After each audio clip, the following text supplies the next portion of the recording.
Assalamualaikum warahmatullahi wabarakatuh. Halo teman-teman pendidik dan calon pendidik. Selamat datang kembali di channel ini, tempat kita bersama-sama belajar dan memperdalam pemahaman kita tentang peserta didik dan pembelajaran mereka.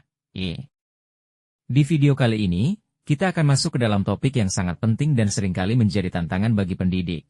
Bagaimana kita bisa membuat asesmen yang tidak hanya sekadar menilai, tapi juga benar-benar memahami setiap karakter unik dari peserta didik kita.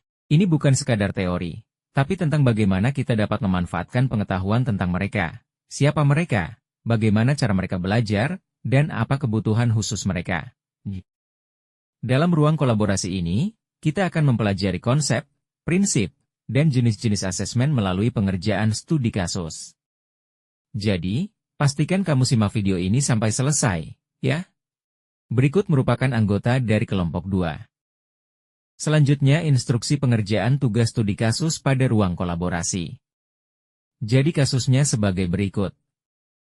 Saat ini adalah permulaan tahun ajaran baru. Anda adalah seorang wali kelas 4 SD yang memiliki peserta didik usia 10 tahun bernama Rika. Wali kelas Rika ketika kelas 3 mengeluhkan dinamika bersekolah Rika kepada Anda. Wali kelas tersebut mengatakan nilainya jauh tertinggal dari teman-teman lainnya di kelas.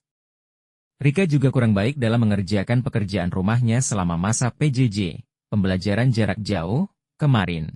Bahkan pihak wali kelas mengatakan bahwa ia khawatir dengan tuntutan yang semakin tinggi di kelas 4 di pelajaran IPA, Bahasa, dan IPS yang membutuhkan banyak bacaan.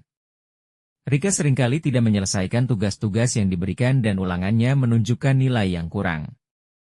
Namun demikian, ketika materi tugas dan ulangan tersebut diulangi secara lisan dan individual, Rika dapat menjawabnya.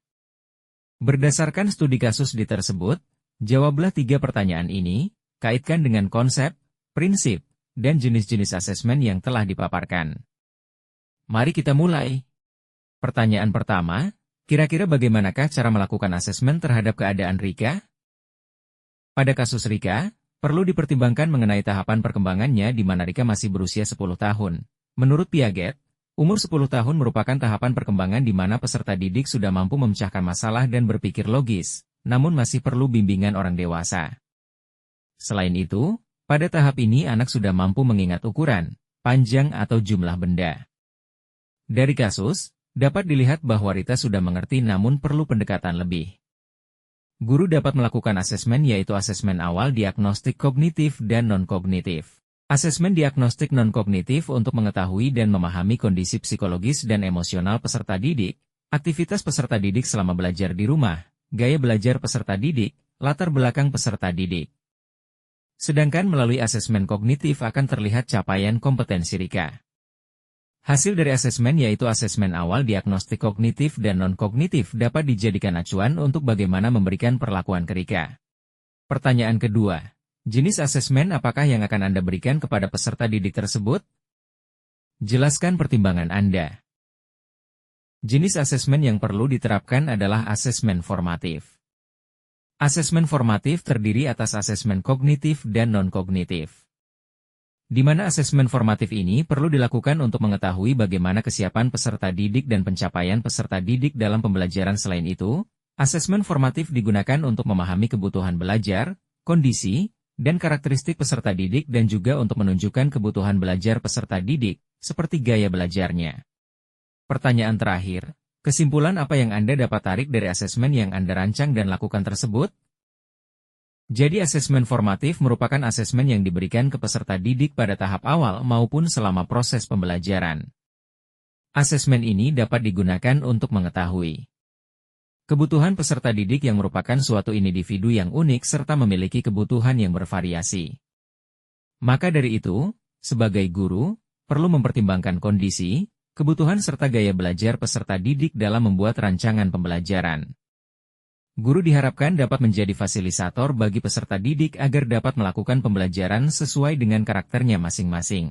Penting bagi guru untuk memahami bahwa asesmen tidak hanya sebatas memberikan penilaian, melainkan juga melibatkan pemahaman terhadap proses belajar peserta didik dalam mencapai kompetensi yang perlu dikuasai. Terima kasih banyak sudah mengikuti video ini sampai akhir.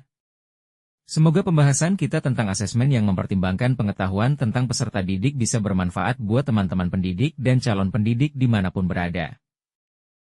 Jangan lupa bahwa setiap peserta didik itu unik, dan tugas kita sebagai pendidik adalah berusaha memahami kebutuhan, gaya belajar, dan potensi mereka sebaik mungkin.